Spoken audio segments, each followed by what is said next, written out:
Welcome to my channel Sci-Fi Love Story. Thanks for watching. Please like and subscribe. The first thing Celevra became aware of was warmth. Not the clean, regulated warmth of a habitat dome or research station, but something uneven and alive. It pressed against her back, steady and solid, blocking the cold that seeped from the stone beneath her.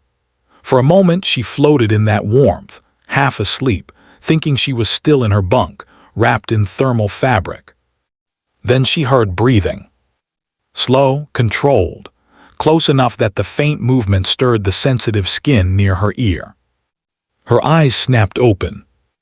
Dim light flickered across rough stone walls. Shadows danced as if the cave itself were breathing. The surface beneath her cheek was cold and hard, unmistakably natural rock. The air smelled of wet earth and sharp ozone, the kind that followed violent storms. Pain bloomed behind her eyes. Celevra groaned softly and tried to move. The world tilted, and she froze, suddenly aware of exactly how close that warmth behind her truly was. She was curled against someone. Her back rested against a broad chest. An arm lay near her side, not touching, but close enough that she could feel the heat of it through the thin barrier of clothing. A thermal blanket covered them both. Panic surged. She moved slowly and carefully, inching away. The warmth disappeared, replaced by biting cold. The movement sent a sharp pulse through her skull, and she raised a hand to her temple, fingers brushing against rough fabric. Bandages. Her breathing quickened. "I don't remember this," she whispered to the cave. Behind her, the breathing changed. She turned. The stranger stirred and sat up in one smooth motion, movements careful and controlled. The light revealed a human male, early 30s by appearance, dark hair messy from sleep, face marked with dust and exhaustion. His clothes were field gear, worn and practical, the kind used by survey teams. His eyes opened fully in an instant, alert and focused. "You're awake," he said calmly. "That's good." She tensed, ready to scramble back if she had to. "Who are you?" He lifted both hands slowly, palms visible. "My name is Owen. I'm a geological surveyor. I found you yesterday during the storm." Her head throbbed harder. "Yesterday," she repeated. "What storm?" A flicker of concern crossed his face. "You don't remember?" "No," Celevra said. "I don't remember anything." She pressed her fingers to the bandage again, grounding herself in the sensation. "Why was I sleeping against you?" Owen hesitated, then answered carefully. "Because you were hypothermic. The thermal unit wasn't enough. You moved closer on your own." Her eyes narrowed. "And you allowed it." "I didn't move," he said quietly. "I stayed awake all night to monitor your condition." Silence stretched between them, filled only by the distant howl of wind outside the cave. Celevra studied him. His posture was open, no sudden movements, no signs of aggression. His voice carried no fear, only concern. Still, the fear sat heavy in her chest. "Where are we?" she asked. "Natural cave system," Owen replied.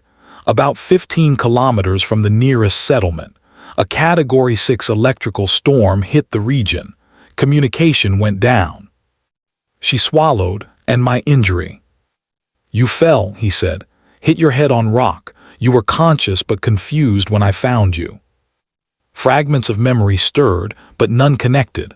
Only blank space where hours should have been. Celevra exhaled slowly. "I'm a xenobotanist," she said. "If I wandered out here, I had a reason. I just can't reach it." "That tracks," Owen said. "You kept talking about crystalline plant structures." She blinked. "I did." "Yes," he said, "even while unconscious." Despite herself, she let out a short breath that might have been a laugh. "That's embarrassing." "Could have been worse," he said. "You could have tried to name rocks." She studied him again, this time with curiosity edging out fear. Outside, thunder rolled across the sky, close enough to vibrate through the stone. "We're stuck here," Owen said, "at least until the storm passes." Her stomach tightened, but she nodded. Survival first, questions later. Hours passed in uneasy calm. Owen rationed food with careful precision. Emergency bars that tasted like compressed disappointment. Selivra ate anyway, grateful for the energy. They spoke in short bursts at first, then longer conversations as tension eased. He told her about his work. Geological surveys for colony expansion, mapping unstable regions, long weeks alone.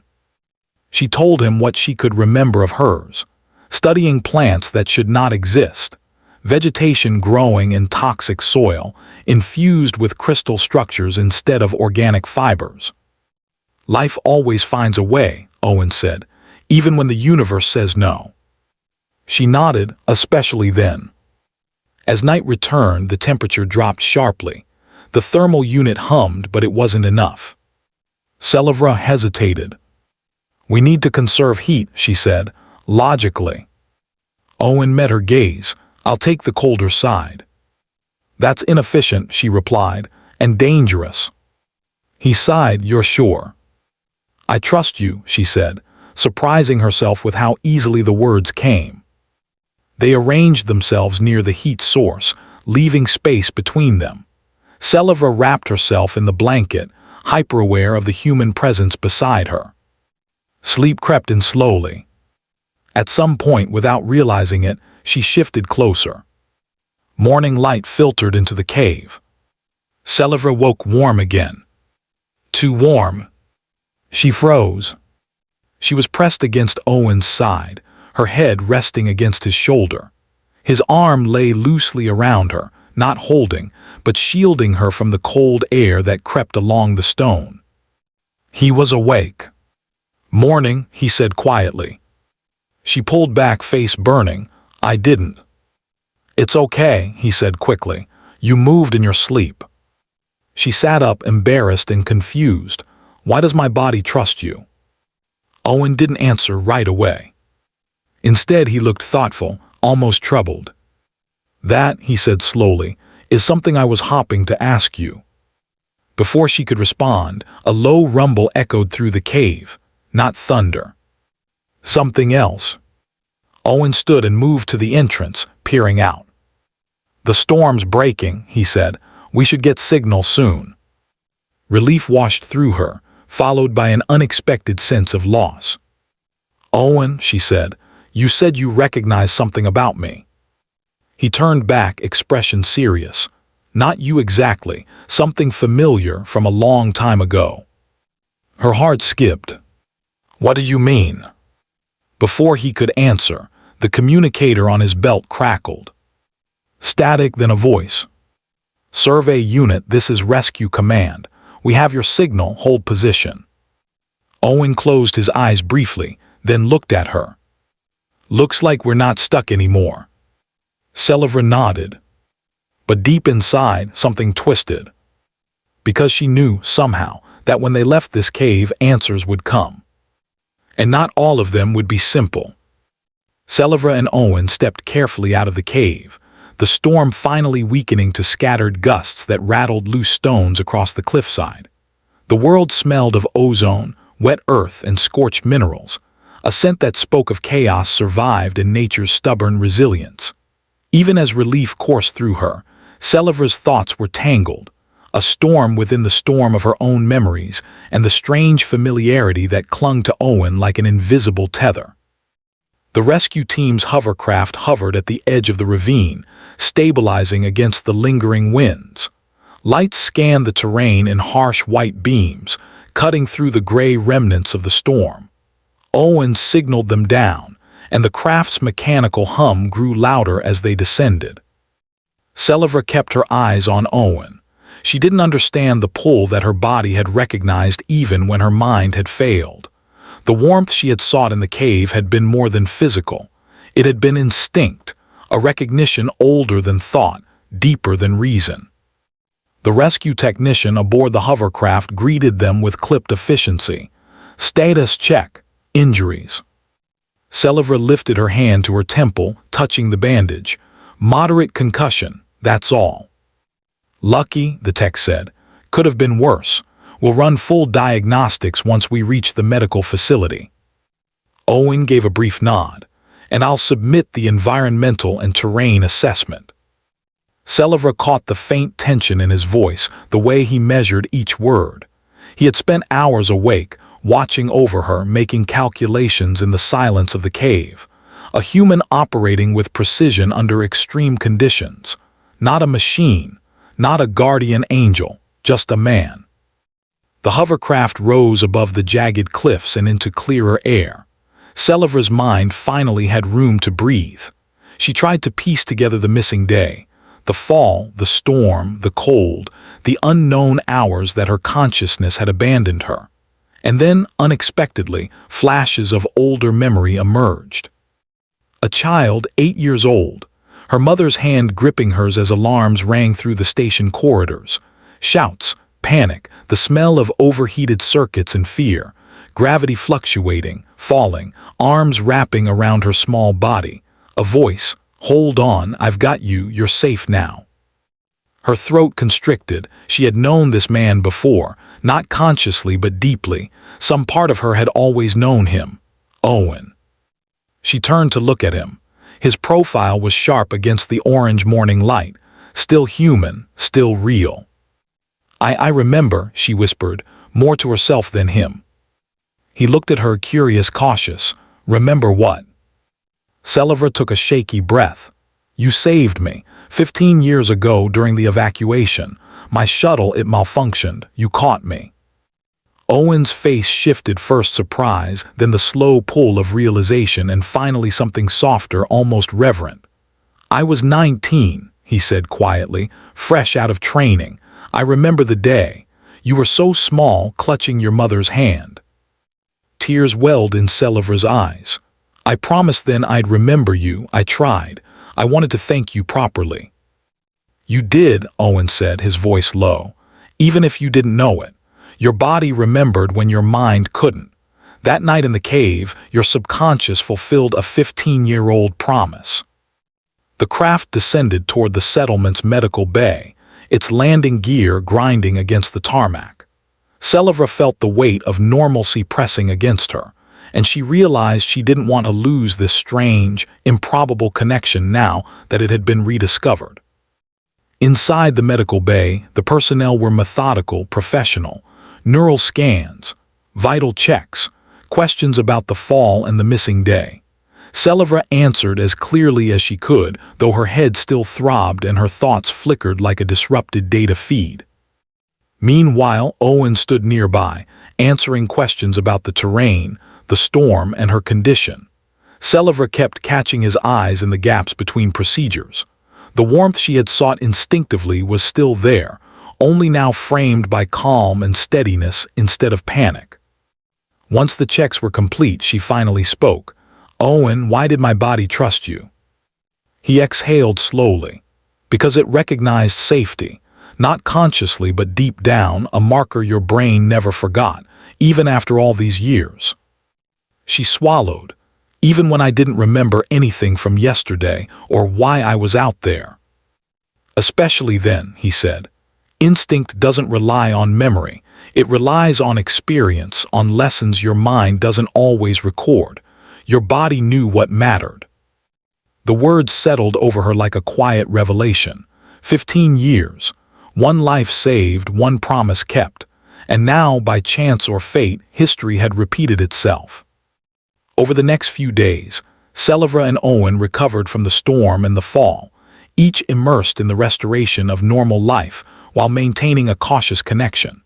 Selivra returned to her lab to catalog the crystalline plants she had been studying, marveling at their resilience. Owen resumed his survey work, but their paths converged frequently, their conversations deepening from polite updates to discussions of science, memory, and improbability. One evening, as the twin suns dipped below the horizon, painting the sky in molten gold and violet, Selivra stood outside her lab. Owen approached, carrying a data pad. I've been thinking, he said, about your plants and my minerals. She raised an eyebrow. That sounds suspiciously like work, not dinner conversation. Maybe, he admitted, But there's a possibility that the unusual mineral deposits I found are connected to your crystalline flora. Deliberate seeding, perhaps. Early terraforming efforts gone. Unusual. Selivra smiled faintly. Of course. The universe doesn't let life survive in impossible conditions without leaving breadcrumbs. He nodded, watching her expression. There's another breadcrumb I want to follow. Her heart skipped. Another one. Yes, he said, voice soft but firm. Us. I don't want to lose track of you again. 15 years was long enough. Her throat tightened. 15 years, you've kept a promise without knowing if I remembered it. And now we know, he said, and we can choose what happens next. Selivra's mind spun, caught between the weight of history and the pull of the present. So, we start over. Owen smiled faintly. Not exactly from zero. We start where we are, with knowledge, with trust, with science and survival and everything else. She nodded. The impossible felt possible. I like that plan, fully conscious this time. Their collaboration began immediately. Owen provided mineral data from regions with unusual concentrations. Selivra cross-referenced them against the locations of crystalline plant clusters. Patterns emerged, lines, grids. Structures that hinted at intelligent intervention, rather than natural anomaly. This is deliberate, Selivra said one evening, pointing to a holographic overlay. Someone engineered the soil. My plants adapted to it perfectly, but why abandon the project? Owen shook his head. Could be budget cuts, colony priorities, disasters, who knows? The important thing is that it existed, evidence that humanity or someone shaped this world to be livable.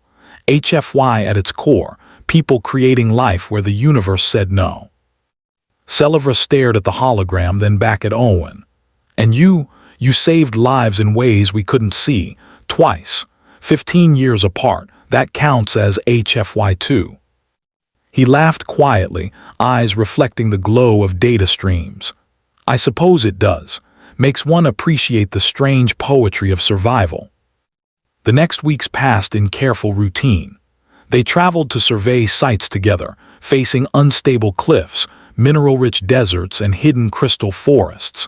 Every day, the trust between them deepened, both personal and professional.